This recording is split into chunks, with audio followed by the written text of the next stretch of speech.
اب سمجھیے 3 چیزیں اس میں سے نکال لیجئے اور ایک چیز داخل کر دیجئے اس مغربی نظام میں سے، وہ اسلام کا نظام ہو جائے گا۔ سود نکال دیجئے، اپنا سرمایہ ہے کام کرو، محنت کرو، تھوڑا سرمایہ ہے چھاوڑی لے کے جاؤ، شام تک 150 روپے ہو ہی جائیں گے، زیادہ ہو گیا ریڈی لگا لو، زیادہ ہو گیا ہے دکان بناؤ، کھوکھا لگاؤ، دکان بناؤ اور کرو، ایکسپورٹ کرو، امپورٹ کرو، اپنا سرمایہ، اپنی محنت جو چاہو کرو، مل کر سرمایہ بھی جمع کر لو اور مل کر محنت کرو، ٹھیک ہے، کوآپریٹوز بنا لو، شراکت کر لو، اجازت ہے، محنت کرو، تمہارا ہوگا یہ۔ لیکن صرف پیسہ پیسے کو کمائے یہ پسندیدہ نہیں ہے، پیسے کے ساتھ محنت لگے۔ ابھی میں نے صرف لفظ استعمال کیا پسندیدہ نہیں ہے، جو چیز شریعت میں پسندیدہ نہیں اسے مکروہ کہتے ہیں، اور جو بالکل حرام ہو، حرام مطلق، اس سے یہ کمتر درجے کی شے ہے۔ مکروہ جائز ہوتی ہے، فلاں شے مکروہ ہے، اس کا مطلب حرام نہیں ہے، پسندیدہ نہیں۔ اب اس کو یوں سمجھیے، اگر آپ اپنی نقد کی پونجی کہیں رکھ کر بینک میں اور 12% یا 10% منافع سالانہ لے رہے ہیں، جس میں نہ آپ کی کوئی محنت ہے، کوئی دخل نہیں ہے، یہ سود ہے، حرام مطلق ہے، اتنا بڑا حرام ہے جتنی کہ کوئی دوسری شے حرام نہیں۔ شراب سے سینکڑوں گنا، 1000 گنا زیادہ حرام، زنا سے سینکڑوں گنا زیادہ حرام۔ یہ میں نہیں کہہ رہا، محمد رسول اللہ کہہ رہے ہیں صلی اللہ علیہ وسلم۔ الربا 70 حوبا 70 جزءا،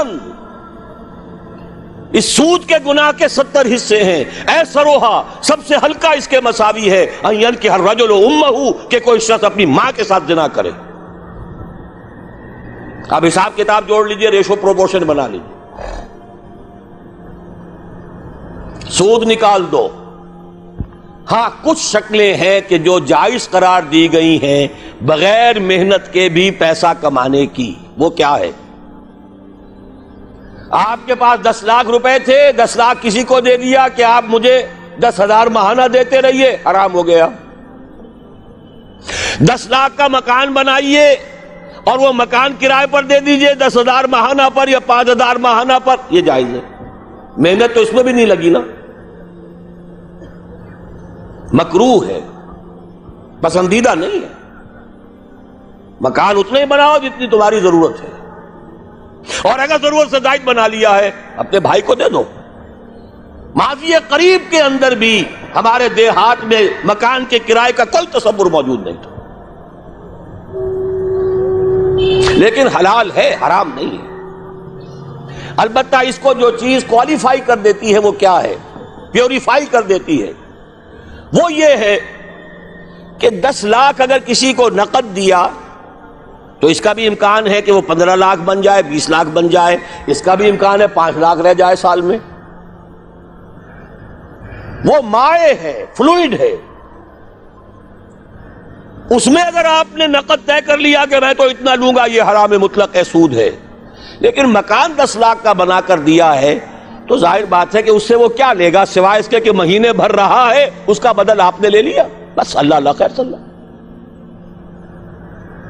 یہ فکسڈ فارم آف کیپٹل ہے، وہ فلوئڈ فارم آف کیپٹل ہے، لہذا فرق ہے۔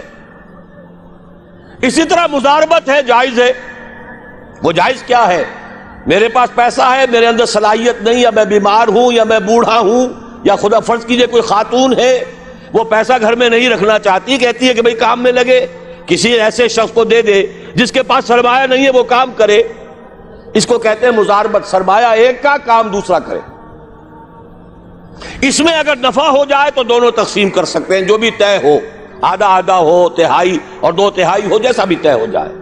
لیکن اگر نقصان ہو گیا تو پورا نقصان مال والے پر آئے گا، کوئی تاوان نہیں دینا پڑے گا کہ میں نے تو تمہیں 10 لاکھ دیے تھے، میں نہیں جانتا یا میں نہیں جانتی، مجھے تو 10 لاکھ واپس کرو۔ نہیں بھائی، میں نے کام کیا، کاروبار کیا، نقصان ہو گیا، اس کے تو 8 لاکھ رہ گئے۔ اس میں تاوان مضارب پر نہیں آئے گا، عامل پر نہیں آئے گا۔ ہاں، اس کی محنت گئی اور اس کا پیسہ گیا، اس شرط کے اوپر کہ تاوان اور نقصان اس کام کرنے والے پر نہ آئے، محنت کرنے والے پر نہ آئے۔ جائز کر دیا گیا کہ آپ مضاربت کے اندر پیسہ لگا کر اور اس میں اگر نفع ہو جائے تو کچھ لے سکتے ہیں۔ یہ 2 شکلیں ہیں، جائز ہیں، پسندیدہ نہیں ہے۔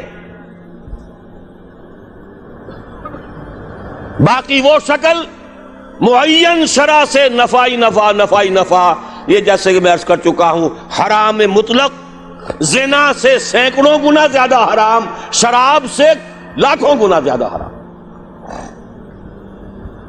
ایک تو یہ نکال دیجئے امریکہ کے نظام میں سے، اگر یہ نکال دیں یہودیوں کی موت واقع ہو جائے گی۔ یہ جو فرنگ کی رگے جہاں پنجے یہود میں سود کی وجہ سے، پھندا سود کا ہے۔ دنیا کی سب سے بڑی مقروض حکومت یونائٹڈ اسٹیٹس آف امریکہ کی ہے۔ قرض خواہ کون ہے؟ یہودی بینکرز ہیں۔ اور امریکہ کی حکومت، جس کو عالمی اور سپرم اور سپریم طاقت کہا جاتا ہے، اس کی حکومت کو اپنی کرنسی پر اختیار نہیں ہے۔ Issue and control of currency is not in the hands of the government of United States of America. It is in the hand of the bank, which is owned by the Jews. دوسری شے کون سی نکالے امریکی نظام میں سے؟ جوا۔ دیکھیے، چانس بھی ایک فیکٹر ہوتا ہے۔ جو بھی پروڈکشن ہوتی ہے، کچھ اس کا سرمایہ ہے، کچھ محنت ہے، کچھ چانس بھی ہوتا ہے۔ وہی سرمایہ وہی محنت آج زیادہ دے گیا، وہی سرمایہ وہی محنت کل اتنی کمائی نہیں ہوئی، وہی سرمایہ وہی محنت پرسوں ہو سکتا ہے لاس ہو جائے، چانس ہے نا۔ لیکن محض چانس کی بنیاد پر کمانا حرام مطلق، یہ فرق ہے۔ جوا کسے کہتے ہیں؟ داؤ کھیلو محض چانس پر، وارے نیارے، لاٹری، یہ سارا سٹاک ایکسچینج کے اندر ایک دم زلزلہ آ جاتا ہے۔ کیوں آ جاتا ہے؟ ساری اسپیکولیشنز کے اوپر معاملات چل رہے ہیں، اور جن کے ہاتھ میں وہ لیور ہے اس سٹاک ایکسچینج کا، یہودی، ذرا حرکت دیں گے زلزلہ آ جائے۔ اسی لیے کہا گیا فصل، باغ کا پھل جب تک آ نہ جائے اس کا ٹھیکہ نہیں طے کیا جا سکتا۔